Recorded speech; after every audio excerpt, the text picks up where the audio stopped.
So as we all know, JD Martinez is on his way to the Mets eventually after signing with the Mets last week. And if you're wondering where he is, the 36-year-old is in Port St. Lucie, Florida, prepping and ramping up before playing in AAA games in Syracuse. Said last week by Mets manager Carlos Mendoza, the expectation is that Martinez will be batting fourth behind Pete Alonso once he is called up and ready to go. But in the meantime, the cleanup/DH situation for the Mets has had somewhat interesting combinations so far. On Friday and Sunday, the Mets batted second baseman Jeff McNeil at the cleanup position, while sandwiched in on Saturday, Mets outfielder Tyrone Taylor was slotted into the cleanup position. Along with the Mets playing three different players at the DH position, DJ Stewart on Friday, Starling Marte on Saturday, and Francisco Alvarez on Sunday. Before breaking camp, the Mets optioned graduated prospect Mark Vientos to AAA Syracuse after the addition of JDM, who was originally slated to be the Mets DH before the acquisition. Martinez is expected to spend about a week or two in Syracuse before making his MLB debut with the Mets, which could be as early as April 7th while the Mets are in Cincinnati. And I kind of like getting Alvarez more DH reps now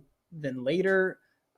Because you're not going to get to do it later. And you don't want him to be too fatigued by the time JDM gets here because we want power. We want a good lineup. I guess the caveat is that, Omar Narvaez, who struggled at the plate the past couple of years, got to stick him at the 9 hole. So if Alvarez does DH, I feel like you probably can't have Narvaez and Bader in there, especially if it's against a right-hander. Narvaez did hit the ball well today.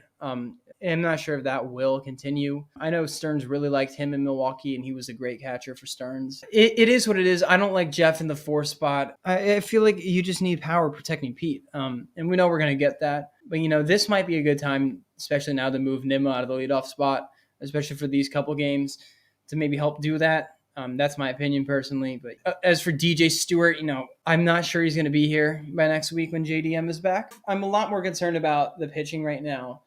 Because whenever our offense gets 1 step forward, our pitching brings us 2 steps back. There are definitely changes I make to the lineup, but, with the guaranteed upgrade that we are getting, I think there's more things I'm worried about. I think that at this point, the Nimmo, Lindor, Alonso has pretty much been established as the top 3. They're kind of doing the trial and error thing with the DH position and the cleanup position. Jeff McNeil can't be batting fourth. I mean, that just cannot happen in my opinion, and I don't think that sustains to absolutely anything. I don't really care about the guy's batting average with runners in scoring position. That's not a cleanup hitter. A cleanup hitter is a power hitter who can protect your number 3 hitter in Pete Alonso, and Jeff McNeil is not that. Tyrone Taylor I did not like in the 4th position either. I personally would just put Alvarez at number 4.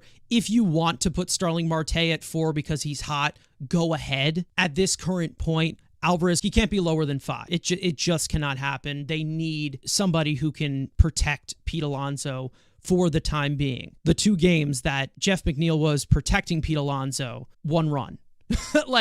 They did not score. Pete Alonso, as we have been seeing, he's not getting enough pitches to hit. No protection behind him, and obviously that's going to change with JD Martinez as it goes forward. I don't see where you can look at it into a sense where you can maximize the most power without JD Martinez, because I think it's kind of all built around him as to where he can kind of boost this lineup and kind of help Pete a little bit. DJ Stewart, I think it was fun while it lasted. I don't know. Do you think that it was the right move to option Vientos while they waited for JD Martinez? Also, there is a situation where while Vientos is up here, Pete can DH and Vientos can play first base, and you can get as many bats into the lineup as well. I don't know. It's kind of weird to me that they kind of went with part-time player DJ Stewart instead of just trying to see something with Vientos, even though, the AAA pitching and Major League pitching, it's a hard adjustment. I support the decision because I'm wondering if it's really productive to have Vientos up for a week against MLB pitching and then just send him down to AAA. You need a consistency and you need him to play third base down there to get more reps there. And I think it's more important that Alvarez gets DH reps than Pete because he's the one playing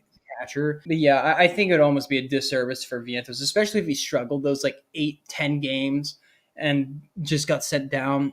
And I know there's this whole scandal with him liking the Instagram post. Scandal. That was interesting too. Like, I'm not putting really much stock into it. For those of you who don't know, he liked an Instagram post that was the video of Rhys Hoskins basically destroying the Mets. Not to mention also Luis Angel Acuna, one of our prospects, also liked it. I think he unliked it or he took it back, but, screenshots stay forever and, the internet's going to go after you. But, when I look at this whole situation with Vientos and all these players, I don't like cryptic messages on social media. I don't like all of these, likes and tweets and, where people find and investigate and go out.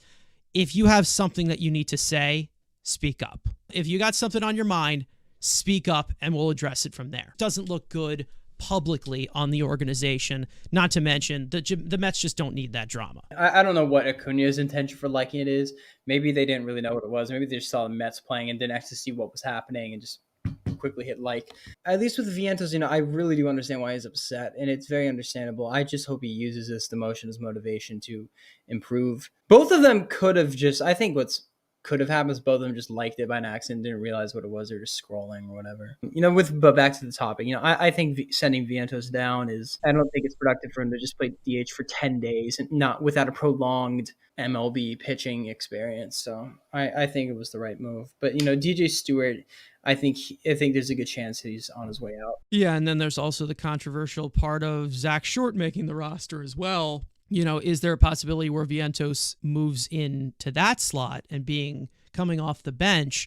And we've already said, that's just not fair for the kid. He does need consistent reps, whether it is at DH, whether it is at third base. And currently, at the way Beatty's been hitting, of course, small sample, and also with the current situation of JD Martinez, where he eventually will be the everyday DH for us, there just doesn't seem like a spot for him right now. I do think he'll eventually get his chance. Also, there's the thought of DJ Stewart where he can play the outfield, Vientos can't. So I think that's something that they brought into consideration, unless we see something astonishing from him in the next few days. They'll probably keep him around the organization. I'm not saying he is a complete quadruple A player or should just be a minor leaguer. He's a solid bat off the bench, which I think that he's decent in pinches. At one point, you got to realize that this is not a viable DH option. He had that one hot stretch, amazing August, and we'll forever remember him for that. I personally just want to see the Mets get a consistent lineup, but it's going to be really, really hard to do that before JD Martinez enters Citi Field. So it's going to be a frustrating thing moving forward as to where the Mets are going to look like a very experimental team offensively. But I think that eventually, once you get